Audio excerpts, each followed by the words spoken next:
বন্ধ হয়ে গেল কিডনি এবং পেশাবের নালিতে যে পাথর ছিল, 15 দিন ওষুধ খেয়ে বন্ধ হয়ে গেল, আর ওষুধ খাওয়ার প্রয়োজন হলো না। বৃত্তান্ত জানবো।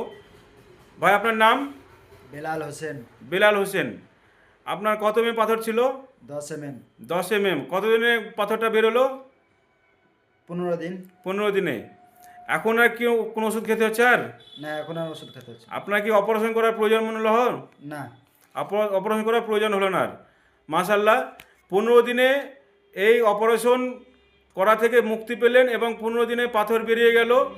কিডনির পাথর এবং পেশাবের নালীতে যদি পাথর থাকে, অপারেশন করার কোনো প্রয়োজন নেই। আয়ুর্বেদ চিকিৎসায় এটা সম্পূর্ণ হয়। ভাই, আপনার বাড়ি? কোচবাড়ি, রসুলপুর, নবগ্রাম, মুর্শিদাবাদ। আচ্ছা ভাই, পুরো ঠিকানাটা একদমই বললো।